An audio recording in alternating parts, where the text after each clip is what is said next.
We thank you for joining us here on Connecticut Power and Politics. I'm Eric Lance-Crunner, and we begin this week with State Representative Maryam Khan. In her own words, this week she fought back tears as she described how she was attacked outside the XL Center in Hartford after Eid al-Adha services. And News 12 Connecticut's John Craven reports she wants an investigation of the police. Khan wants the U.S. Justice Department to investigate how Hartford police responded to this attack. She says it was so violent she suffered a concussion and is still numb in her right shoulder. I was going to give up, that I was no longer going to fight because I knew I was going to die. State Representative Maryam Khan, arm still in a sling, fought back tears, describing last week's violent attack outside a Muslim prayer service at Hartford's XL Center. What was the most difficult these last few days was seeing that the police report did not reflect everything or anything that happened to me. The court is disturbed by the nature of the allegations here. Police charged this man, 30-year-old Andre Desmond. Khan says Desmond walked up and made sexual advances, not just to her, but also her 15-year-old daughter. Then, Khan says he slapped her, put her in a chokehold, and ultimately slammed her to the ground. We screamed inside and outside, and nobody came to our aid. No security, no police, nobody. Khan isn't sure if she was targeted because she's Muslim. Hartford police have said they don't believe this is a hate crime. So many systems failed that day. And I know that our systems are not perfect. This is why I ran for office. But they cannot be this broken. The XL Center referred questions to Hartford police. A police spokesman said they're working on a response. John Craven, News 12, Connecticut. John, thanks for talking to me now. With more on the attack on Representative Khan and how it was handled is Farhan Memon, chair of the Connecticut chapter of the Council on American Islamic Relations. Thank you so much for joining us today. Thanks for having me. Listen, the fact that this all happened goes without saying is just abhorrent. The question being asked, though, is how this could have happened. Representative Khan said so many systems actually failed that day, but they cannot be that broken. So to her point, this was such a large event. Where was security? I think we've got to start asking ourselves how much police protection is enough police protection when it comes to large events such as this, especially religious events. First, we know that religious minorities are vulnerable, right? We've seen synagogues attacked, we've seen mosques attacked all around the country. So we know that there's a problem with minorities and when they worship, how vulnerable they are. So knowing that, it's important on authorities to be able to judge when you do have several thousand people coming together, is 2 or 3 police officers really enough? And clearly it isn't. Were proper protocols in place, just based on what you know? Pardon me, I didn't quite hear that. Were proper protocols in place here in terms of security? So my understanding is that the organizers consulted with the XL Center, and based on their standard protocols, they saw that only 2 police officers were necessary. And there might have been some security and some metal detectors. But the first problem is, I think, that the Hartford police has said that there was police presence during the prayers, and then the police left. And I think that's the first mistake that they've made. There needs to be protection that's provided before, during, and after services. So I think that when Ms. Khan and her family were exiting the center and were attacked, there was no one there to help them. They apparently yelled for someone to help them, and there was no one to be found. The suspect, as we just said a few moments ago, has not been charged with a hate crime.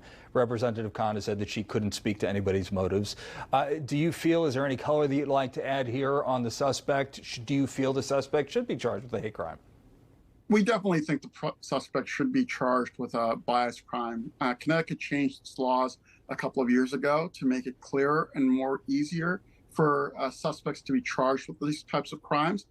Suspects don't have to act because of someone's race, gender, or ethnicity. They can be motivated by those factors. And So clearly here, one has to ask, given that Ms. Khan is a woman, given that she's identifiable as Muslim because she and her family wear a headscarf, did those things motivate this suspect? Certainly by suggesting that he wanted to kiss one of them and have intimate relationships with one of them, they certainly were being targeted by being women. And the fact that, she wears a headscarf, I think that, she's seen as more vulnerable than other women. So we can and should question here what the motivations of the suspect were. And insofar that he is someone who's had mental health issues, that certainly doesn't excuse him from being treated by a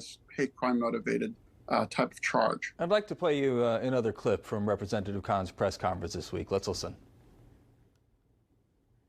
What was the most difficult these last few days was seeing that the police report did not reflect everything or anything that happened to me. This person came up to us and asked us for a kiss. That's all.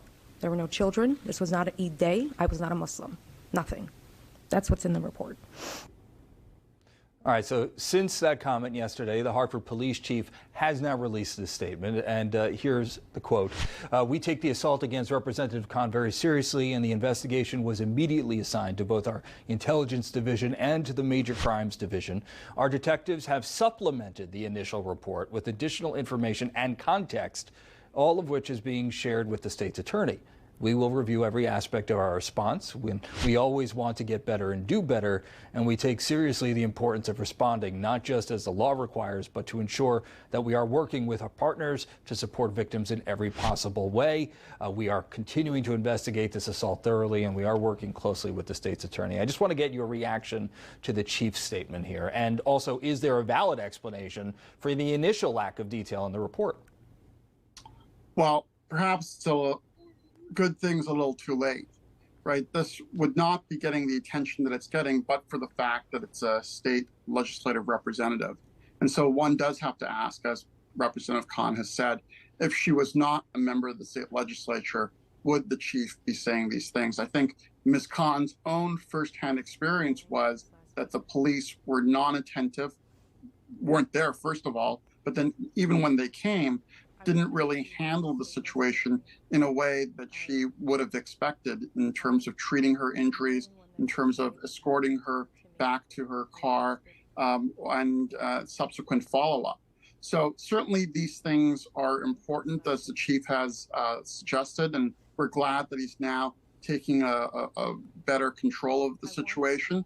But the question is, should it have happened at all? And what are the protocols in place from the Hartford police to make sure that all situations are treated like this, not just one that involves a high-profile individual? Now, we're running out of time, but Lieutenant Governor Bysowitz also weighed in this week saying it took so long for someone to help her, and then to hear her story about how she was treated after, it's devastating and tremendously disturbing.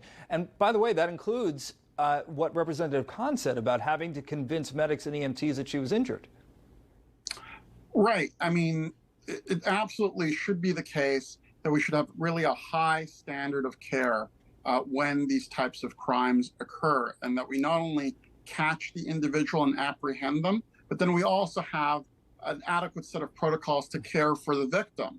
And that seems not to have been the case over here, both from an emotional standpoint and also from a physical injury standpoint. I spoke to Representative Khan right after the event, later in the afternoon. She described it for me. That wasn't how it was described in the incident report. And so when they described it as minor injuries, that certainly wasn't the case here. Well, I'm sorry, we do have to leave it right there, but we thank you so much for your time. And keep it right here on Power and Politics. We have more coming up right after the break.